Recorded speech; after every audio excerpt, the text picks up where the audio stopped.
Olá, alunos, bom dia a todos. Sejam bem-vindos a mais uma aula de métodos numéricos computacionais. Eu sou o professor Guilherme Oliveira e nesse vídeo eu vou iniciar de fato com vocês o conteúdo programado aí para o nosso semestre. Como eu mencionei nos vídeos introdutórios, eu vou usar nas aulas materiais da professora Ana Paula, do DCC da UFMG, mesclado com material elaborado por mim e por outro professor, Guilherme Veloso, que deu aula dessa disciplina no semestre passado, fez um trabalho muito bom, inclusive, e a gente vai se basear nesse material para fazer o aprendizado teórico, tá? Nesta aula de hoje eu vou abordar o tópico de raízes de equações, os vídeos vão ser feitos por mim mesmo, aqui passando o conteúdo com vocês. Em outros tópicos eu vou utilizar os vídeos disponibilizados pelo professor Guilherme Veloso. O nome é o mesmo, mas é outro professor, tá? Então, em alguns momentos vai ser vídeos dele que eu vou colocar, mas nesse primeiro bloco são todos meus.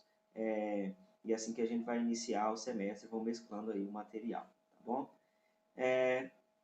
Então, para fazer uma introdução com vocês às raízes de equações, eu vou especificar que aqui nós vamos estudar métodos numéricos para resolver o problema de encontrar raízes de uma equação ou de uma função de uma única variável, que eu vou chamar sempre de f de x, tá? E encontrar os zeros da função é determinar os valores do x para os quais a minha função ela se iguala a zero de fato, né?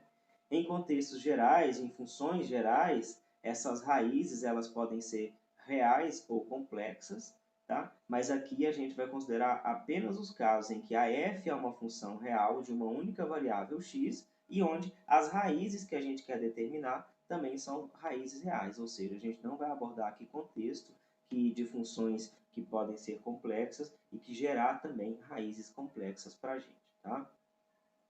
Bom, as raízes de uma função ou de uma equação qualquer correspondem aos pontos em que o gráfico da função f de x, que em geral é denotada, né, por y e é colocado aqui no eixo vertical, ele corta o eixo horizontal, o eixo das abscissas aqui, o eixo x. Então, se eu tenho uma função f de x, por exemplo, como essa que está exemplificada aqui nesse gráfico, os pontos R1, R2, R3 são três raízes dessa função dentro desse limite em que nós estamos considerando a f de x. Um problema de encontrar essas raízes pode ser um objetivo prático em alguns casos, e aqui a gente vai aprender, introduzir, né, esse problema para a gente aprender alguns métodos específicos de como uma aproximação para essas raízes é feita quando a gente não tem a solução exata.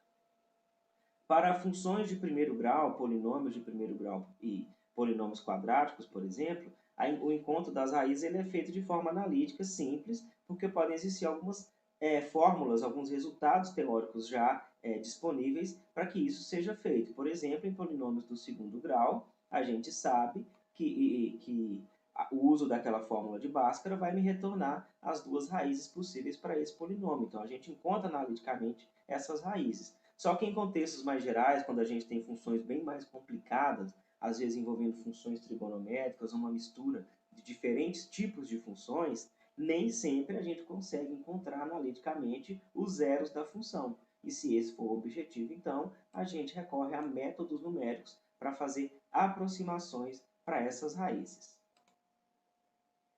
Uma definição formal, né, do que é a raiz de uma função, ela é dada nessa definição que nós temos aqui.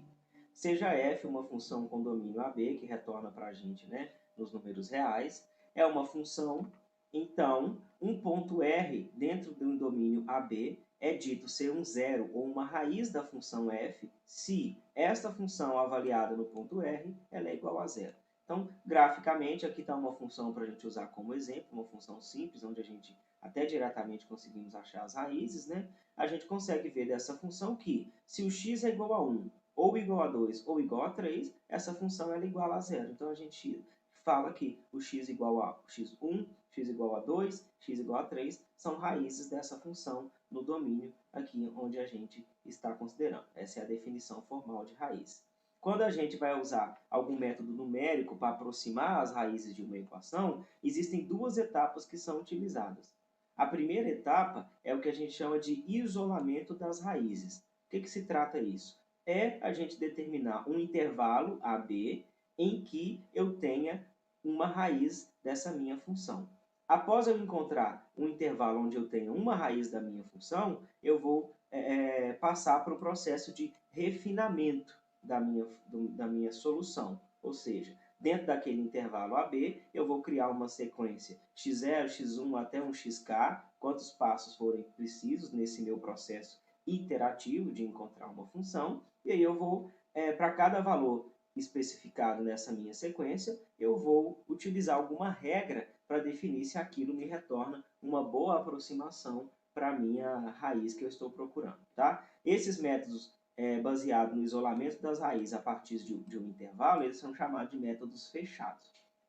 Existem outros métodos que são iniciados a partir de um chute que eu dou para o valor da minha raiz. Então, em vez de eu colapsar o valor da minha raiz dentro de um intervalo fechado, AB, eu dou um chute inicial para o que seria a minha raiz. Os métodos que dependem de um chute inicial, ou alguns deles até de mais de um chute inicial, eles são chamados de métodos abertos. Nós vamos ver tanto os métodos fechados, como o método da abscissão e da falsa posição, como métodos abertos, que é o método de Newton e o método da secante, tá? Mas em qualquer um dos casos, eu tendo encontrado um intervalo que contém a minha raiz, ou dado um chute inicial plausível para a minha raiz, após esse passo, a gente passa por um refinamento de determinar uma sequência que convirja para a raiz R que eu estou querendo encontrar para a minha função. Mais à frente vai ficar um pouco mais claro como que eu vou determinar esse intervalo ou dar um chute inicial e como que o processo iterativo ele é feito. Em cada método isso é feito de uma vez, de uma maneira diferente, desculpe. Mas antes disso a gente vai tratar de um teorema muito importante nesse contexto, que é o chamado teorema da existência. Ele dá para a gente uma condição para que eu garanta que num certo intervalo AB do domínio da minha função f, eu tenha pelo menos um ponto onde essa minha função corta o eixo x, ou seja, eu tenho uma raiz da minha equação. Então, o teorema ele é enunciado da seguinte maneira: seja f uma função de AB nos números reais, uma função contínua, se a f é avaliada no ponto A, o valor da função avaliado no ponto A, multiplicado pelo valor da função avaliado no ponto B, ou seja, no início e no final do meu intervalo de interesse. Se esse produto ele é menor do que zero, ou seja, me retorna um valor negativo, então existe pelo menos um ponto x nesse intervalo ao B, tal que a f de x é igual a zero, ou seja, existe pelo menos uma raiz da minha função nesse intervalo. Geometricamente, o teorema afirma para mim o seguinte, né? No final das contas, o que ele diz é: se a minha função ela se inicia na parte negativa do meu plano e termina na parte positiva, eu vou ter que a minha função avaliada no ponto inicial multiplicada pela função avaliada no ponto final desse meu intervalo vai ter um valor negativo, ou seja, a função troca de sinal do início ao final desse meu domínio. Então, eu garanto que em pelo menos um ponto essa função corta o eixo x, ou seja, nesse intervalo existe pelo menos uma raiz para a minha equação. É isso que diz esse teorema da existência. Ele é importante, então, porque se eu determino um certo intervalo AB, fazendo esse cálculo da função no ponto A e no ponto B, eu consigo garantir que eu consigo encontrar pelo menos uma raiz dentro daquele intervalo ali de interesse. Então, daqui a gente nota, portanto, né, que o teorema ele me dá uma condição para eu saber se um intervalo AB qualquer contém pelo menos uma raiz. Se o intervalo não tem nenhuma raiz, não compensa eu fazer uma busca dentro daquele intervalo para encontrar uma solução numérica aproximada para essa raiz. Tá? Agora, se eu consigo determinar um intervalo plausível, então isso é uma boa estratégia para eu dar um chute inicial para a minha raiz ou para eu colapsar essa raiz que eu estou querendo encontrar nesse meu passo de isolamento e a partir daí fazer o refinamento para tentar encontrar uma solução mais exata. Então, a definição de um intervalo AB que contenha uma raiz ele é importante e uma das maneiras que a gente pode utilizar para identificar esse intervalo no passo de isolamento das minhas raízes é usar uma abordagem gráfica. Esse exemplo eu vou utilizar para discutir com vocês algumas peculiaridades do uso da abordagem gráfica quando a gente quer isolar ou visualizar possíveis raízes de uma função. Então, eu estou considerando de novo aquela função, né, cujas raízes são 1, 2 e 3, a gente consegue achar analiticamente, só para fornecer como exemplo. Considere o domínio dessa função de 0 a 4, eu consigo garantir que existem 3 raízes nesse intervalo através dessa inspeção visual, porque a curva corta o eixo x em 3 pontos. Pelo teorema da existência, se eu avalio a função no zero, essa função me retorna o valor menos 6, e eu avalio essa função no 4, que ela vai me retornar o valor 6, o produto das raízes nos extremos desse meu intervalo, eles trocam de sinal. Então, o teorema me garante que existe pelo menos uma raiz nesse intervalo. Ele não sabe dizer quantas, mas existem. Uma outra coisa que a gente consegue observar com essa função é que, se eu tomo um intervalo 0,5 até 2,5, nós conseguimos ver visualmente que existem duas raízes nesse intervalo. Mas, quando eu avalio a função no 0,5, ela me retorna o valor de menos 1,875. E no 2,5, onde ela me retorna o valor de menos 0,375, ou seja, tanto no 2,5 quanto no 0,5, a função retorna valores negativos. Então, a condição do teorema da existência não vale. Então, se eu estivesse avaliando a função nesse intervalo, o teorema não consegue me garantir que existe uma raiz. Mas a inspeção visual me garante que existe essa raiz sim. Então, isso é um exemplo importante, onde a gente vê o seguinte: o teorema ele não é um se somente se. Ele dá uma condição para que exista naquele intervalo pelo menos uma raiz. Então, o uso dessa abordagem gráfica é importante até para a gente tentar evitar essa confusão de confundir, né, o que o teorema afirma, como se dissesse que não existia nenhuma raiz dentro desse intervalo, e não é assim que deve ser interpretado. Aqui um outro exemplo onde essa abordagem gráfica ela vai ser usada, tá? Considere que a minha função f de x é do tipo x sobre 2 ao quadrado menos seno de x. Naturalmente, essa função tem um zero no x igual a zero, mas a gente quer encontrar qual é, a gente quer limitar a raiz positiva dessa função, pois graficamente a gente consegue ver que existe um outro ponto onde essa função, no domínio aqui de menos 1 a 3, ela corta o eixo x. Então, me dá uma aproximação, um intervalo onde essa minha raiz ela estaria incluída. Então, eu posso pegar grosseiramente um intervalo, por exemplo, de 1,5 até 2, como sendo o potencial intervalo que contém a minha raiz. Eu posso, através da inspeção visual, dar um primeiro chute para o que seria a minha raiz e aproximar ela, por exemplo, 1,95. Tá? Então, a inspeção visual ela ajuda a gente a ter uma primeira ideia de possíveis valores de onde estão as raízes da minha função. Por que isso é importante? Porque na hora de eu entrar no próximo passo, que é o passo iterativo de ficar criando uma sequência de possíveis valores para a minha raiz, até que eu convirja dentro de um certo critério, a especificação desse intervalo inicial que contém uma única raiz do meu gráfico ela é importante, e a abordagem gráfica ela vai ajudar nesse caso, quando a nossa função ela é possivelmente, né, você consegue plotar essa função. A abordagem gráfica, além de fornecer estimativas grosseiras iniciais para as raízes e conseguir, né, fazer com que a gente delimite possíveis intervalos onde a raiz está contida, ela é útil também para evitar que a gente caia em armadilha dos métodos numéricos, como, por exemplo, eu ficar buscando raízes dentro do intervalo onde a minha função sequer toca o eixo x, ou deixar confundir duas raízes dentro de um certo intervalo do meu método, sendo que na análise gráfica eu vejo que lá tem mais de uma raiz, e aí nesse caso o conselho seria eu particionar novamente o meu intervalo, né? Então a abordagem gráfica é importante para isso, mas uma outra abordagem que pode ser feita para tentar localizar um intervalo que contenha uma possível raiz da minha equação é o que a gente chama de busca incremental. O que é isso? Eu pego o domínio da minha função ou um determinado intervalo e para pontos igualmente espaçados desse intervalo, eu vou calculando o valor da minha raiz. Nos pontos em que a minha função trocar de sinal, eu tenho um intervalo que contém pelo menos uma raiz da minha função. E isso garantido pelo teorema da existência. Certo? Então, o que eu faço é, pega um determinado intervalo dentro do seu domínio, onde você suspeita que tem essa raiz, ou você quer encontrar esse intervalo que supostamente contém uma raiz, você vai avaliando a sua função em cada um desses pontos. Aqui, por exemplo, é essa função, uma função avaliada de 0,5 até 3, e nos pontos 1,5 e 2, a sua função trocou de sinal, ou seja, ela estava no lado negativo, passou para o lado positivo, então o produto da função nesses dois pontos vai dar negativo, e o teorema da existência me garante que aqui, então, existe pelo menos uma raiz. Essa busca incremental é uma outra estratégia que pode ser feita para a gente fazer aquele primeiro passo de isolamento das raízes e determinar aqui valores para aquele intervalo AB para a gente começar a nossa busca.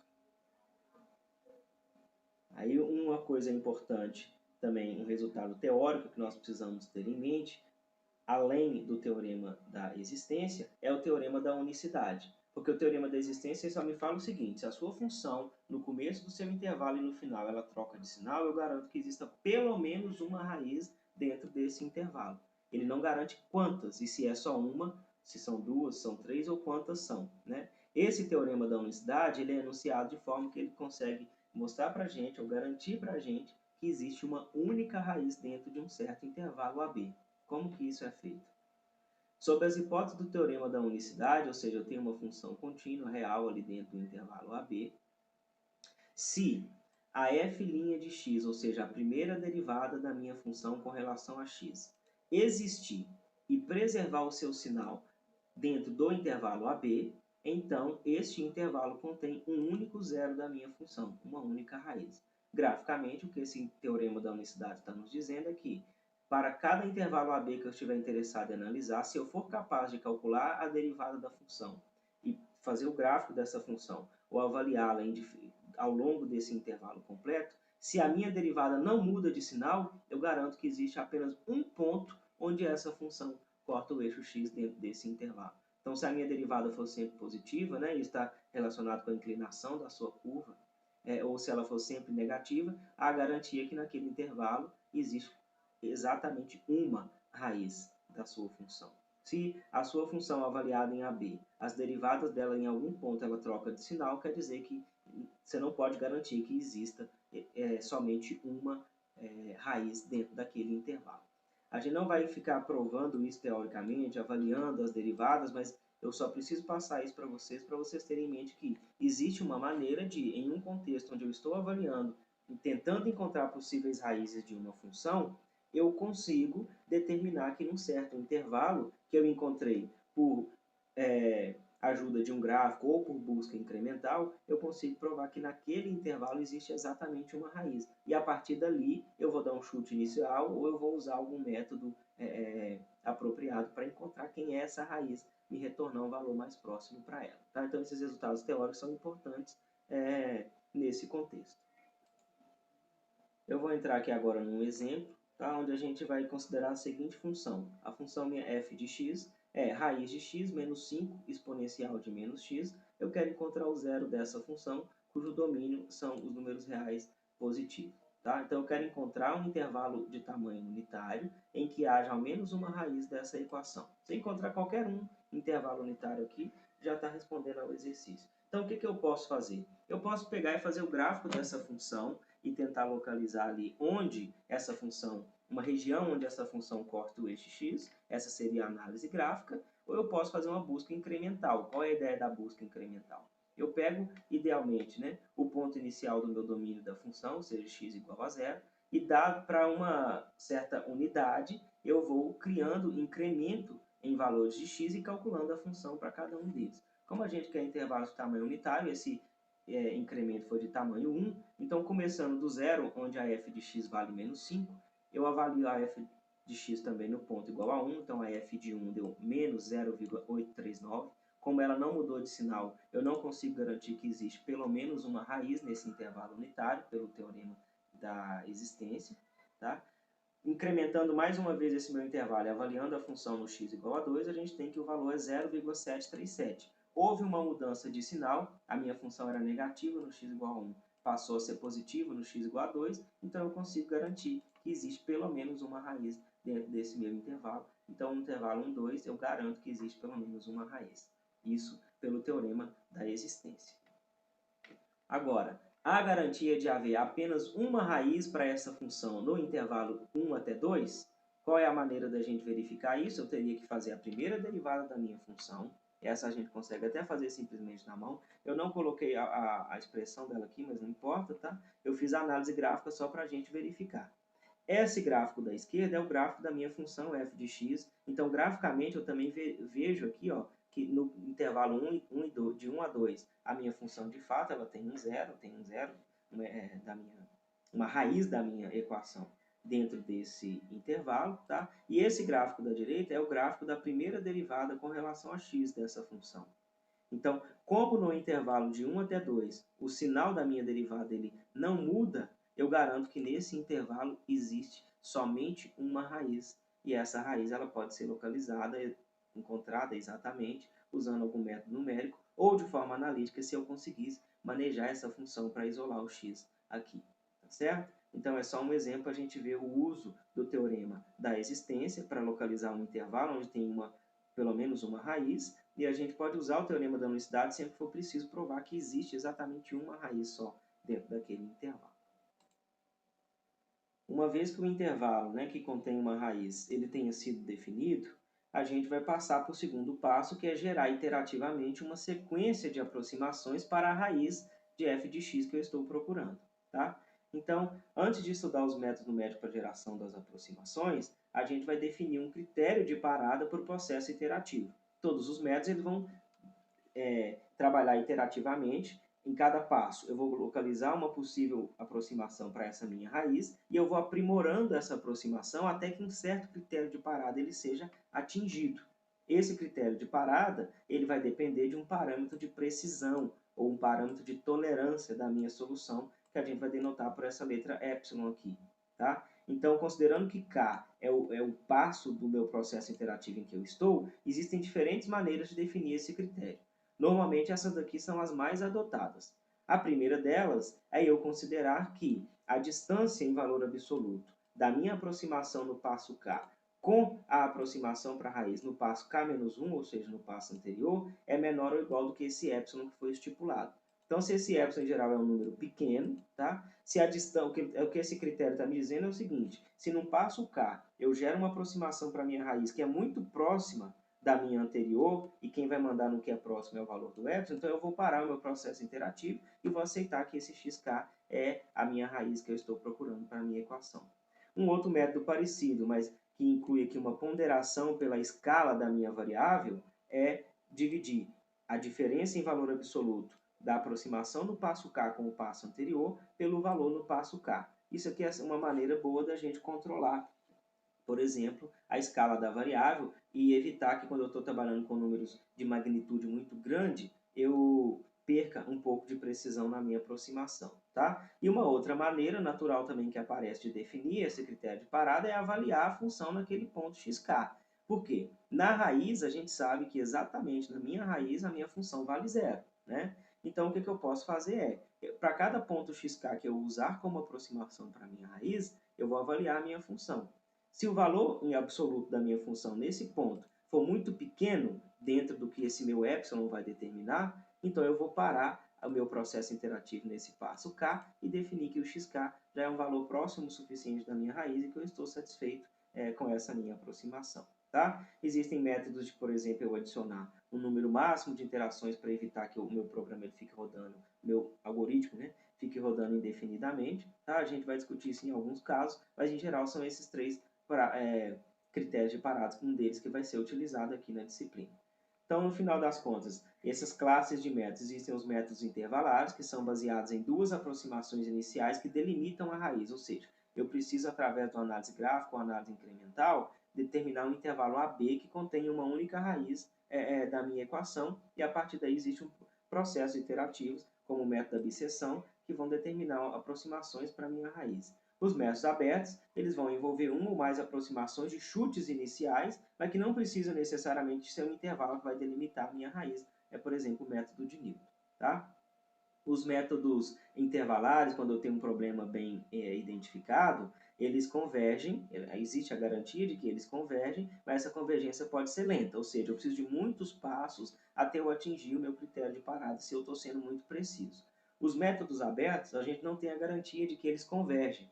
Ele pode divergir, mas quando funciona, eles são mais rápidos, em geral, do que os métodos intervalares, como a gente vai discutir um pouco depois. Tá? Em ambos os casos, a gente precisa de aproximações iniciais e por isso que esse passo de visualização gráfica, de busca incremental, ele estudo do sinal da função, né? Ele é útil nesse nosso problema prático aqui de identificar raízes de equações. Então, uma revisão breve aqui. Nessa aula de hoje, nós definimos o que é a raiz de uma função. Tá? Nós aprendemos sobre o teorema da existência de raiz para essa função dentro de um intervalo AB, uma função contínua, real. Né? A unicidade da raiz é garantida dentro de algumas condições, que nós vimos também no teorema da unicidade. Tá? E nós vimos aqui a respeito da determinação de um intervalo que contém uma única raiz, que pode ser feita pelo método gráfico ou às vezes pelo método incremental. Após ter essa determinação, a gente usa algum método iterativo, como os que a gente vai aprender na sequência das nossas aulas, que, até que se atinja um critério de parado, vai criar uma sequência de aproximações para a raiz que eu quero encontrar. Na próxima aula, nós vamos aprender sobre o primeiro método, que é o chamado método da bisseção. Bons estudos para vocês, até o próximo vídeo.